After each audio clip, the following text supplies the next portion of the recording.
کاتتان باش خوێندکارانی پۆلی حەوتەم، ئەم ڕۆژ لەگەڵتانە ئەبم بۆ باسکردنی وانەیەکی نوێ، هیوادارم سوودی لێوەرگرن. Chapter 5 Lesson 5 Triangles سێگۆشەکان. First, what is a triangle? Triangle is a closed plane figure with 3 straight sides and 3 angles. سێگۆشە چییە؟ شێوە ڕووتەختێکی داخراوە کە لە 3 لای ڕێک و 3 گۆشە پێک دێت. Okay. Triangles are classified by their sides and their angles. سێگۆشەکان پۆلێن ئەکرێن بەپێی لایەکان و گۆشەکانیان لە هەمان کاتە.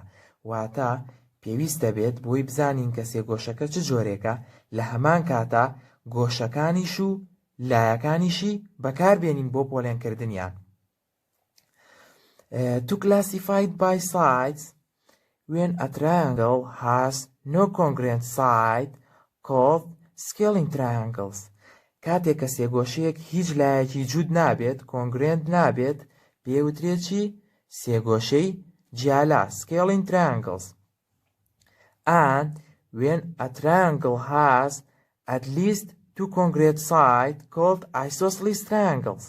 کاتێک کە سێگۆشەیەک بەلایەنی کەمەوە دوو لای وەکو یەک ئەبێ کۆنگرێنتە بێت، پێی ئەوترێت سێگۆشەی دوو لای یەکسان. ئاگادار بە ئەڵێ بەلایەنی کەمەوە دوو لا، واتە لە دوو لاش زیاتر بێ کێشەی نییە. And when in a triangle all of the sides are congruent, called equilateral triangle. کاتێک کە لە سێگۆشەیەکە هەموو لایەکانی کۆنگرێنت بن، پێوترێت چی؟ سێگۆشەی ڕێک، equilateral triangles. And equilateral triangles also isosceles triangles. و لە هەمان کاتە isosceles triangle بێت. کاتێک کە equilateral triangle پێ بۆ، ئەگەر بیرتان بێ لێرە وتمان چی؟ وتمان دوو لای بەلایەنی کەمەوە دوو لای کۆنگرێنت بێت، واتە یان دوو لا یان زیاتر. لێرە لە دوو لا زیاترە، هەر سێ لاکەیە، کەواتە کاتێک کە equilateral triangle بێت، ئەو کاتە isosceles triangleish ئەبێت. After that, to classify by angles, when a triangle has all of the angles acute, called acute triangles. کاتێک کە هەموو گۆشەکانی گۆشەتیش ئەبن، لە وانەکانی پێشوە باسمان کرد کە acute angle کام گۆشانن، ئەوە پێی ئەوترێت سێگۆشەی تیش. And when a triangle has one obtuse angle, called obtuse triangle. و کاتێک کە سێگۆشەیەک یەک گۆشەی کراوەی ئەبێت، obtuse angle، بە هەمان شێوە باسمان کردووە، ئەوە پێی ئەوترێت سێگۆشەی کراوە. And when a triangle has one right angle, called right triangle. واتە کاتێک کە یەکێک لە گۆشەکانی سێگۆشەکەمان چی ئەبێت؟ گۆشە وەستاو ئەبێت، ئەوە پێی ئەوترێت right triangles. And to classify the triangles, first describe the side, then describe the angles. And first write the word that describes the side, then write the word that describe the angles. واتە چی؟ ئێمە وتمان پێویستە لە یەک کاتا بەپێی ساید و بەپێی ئەنگڵیش بزانین چ جۆرێکە.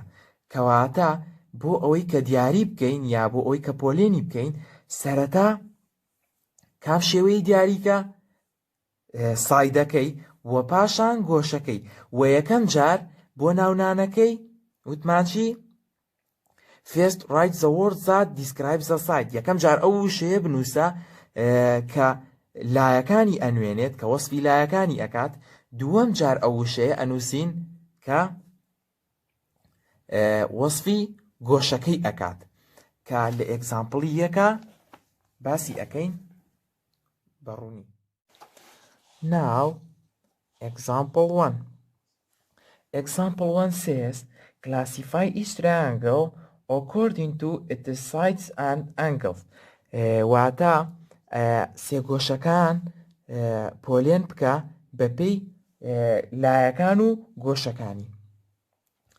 We say that to classify the triangle, first describe the side and then describe the angle. وتمان یەکەم جار لایەکانی دیاری بکە کە چ جۆرێکە و پاشان گۆشەکانی. And first write the word that describes the side, then write the word that describes the angle. وتمان و هەروەها یەکەم جار ناوی گۆشەک ئەو ناوی کە لاکەی ئەنوێنێت پێش ئەکەوێت پاشان ناوی گۆشەکەی واتە ئەو ناوی کە وەسفی گۆشەکەی ئەکات. Example 1, part A. In this triangle we have no congruent side. هیچ لایەکمان نییە کە کۆنگرێنت بێت چکە هیچی بۆ دیاری نەکردوین کە ئاماژە بێ بۆی کە ئەم لایەنە کۆنگرێنتن لەگەڵ یەکە. So the triangle is scaling.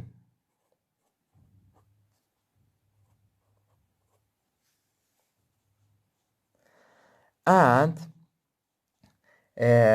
we have one obtuse angle. وتمان پێویستە ئێمە obtuse angle و acute angle و right angle بناسینەوە چکە لە دەرسەکانی پێشوە خوێندومانە. So the triangle is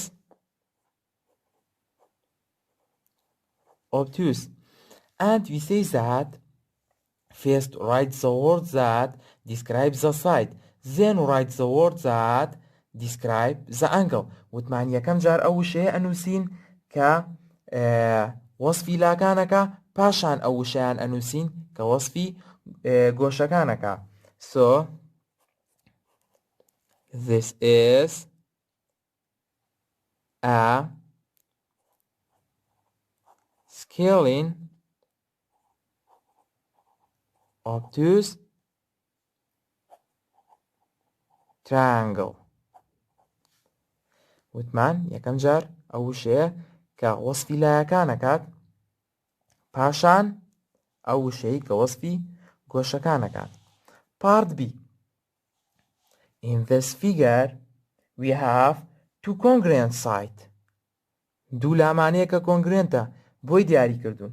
So the triangle is isosceles triangles. And we say that then describe the angles. پاشان وەسفی گۆشەکان بکەین بزانێکین چ جۆرێکە. We have one right angle. So the triangle is right triangles. And we say that first write the word that describes the side, then write the word that describe the angle. وتمان بۆ ناونانەکەی یەکەم جار ئەو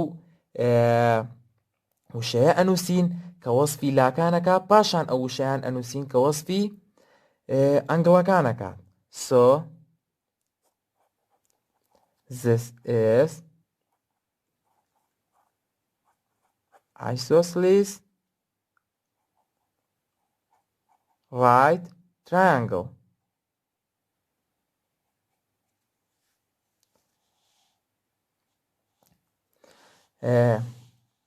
Part C.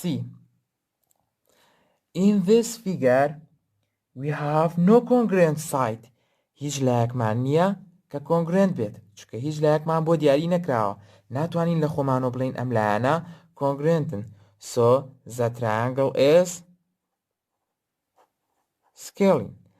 And we have one right angle. So the triangle is right triangle. So this is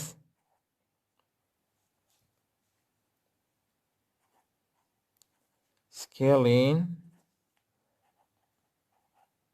right triangle. Part D, we have two congruent sides. So this figure or the triangle is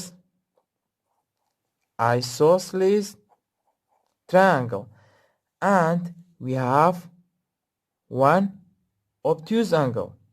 So the triangle is obtuse triangle, and we can write that this is isosceles obtuse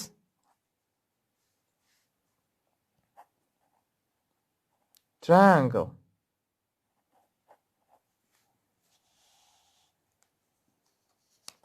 بەم شێوەیە ناوی سێگۆشەکان ئەنووسرێت.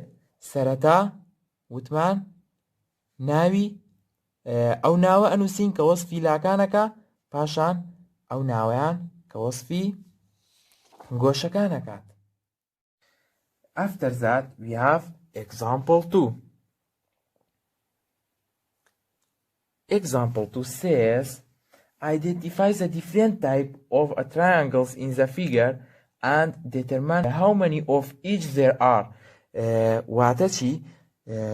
جۆرە جیاوازەکانی سێگۆشەکان دیاری بکە لەم وێنەیە و ژمارەشیان چەند دانەمان لە هەر جۆرێک هەیە لەو جۆرانە. Draw the table with 3 columns and 7 rows. The column represents the numbers and colors, and the row represents the types. کۆڵۆمەکانمان چین؟ ژمارە و ڕەنگەکانیان، و هەروەها ڕۆیەکانیشمان چییە؟ تایپەکانیەتی کە چی و چی بوون؟ scaling, isosceles, equilateral ئەمە تەنها بۆ سایدەکانی، و right و obtuse و acute بۆ ئەنگڵەکان. بەم شێوەیە و هەروەها چەند دانەمان دیاری کرد لە لای خۆتانەوانێ لە خانەکانە بینووسن کە چەند دانەیە. If you see the figure, the yellow triangles has no congruent side. سێگۆشە زەردەکان هیچ لایەکیان congruent نییە. And we have 4 yellow triangles. So we have 4 scaling. لەبەرەوەی 4 سێگۆشەمان زەردە و هیچ لایەکیشی congruent نییە، کەواتە 4 دانەمان لە جۆری سکێلینە. And the green triangles has 2 congruent sides, and the purple triangles has 2 congruent sides, and the pink triangles has 3 congruent sides, or all of the sides are congruent.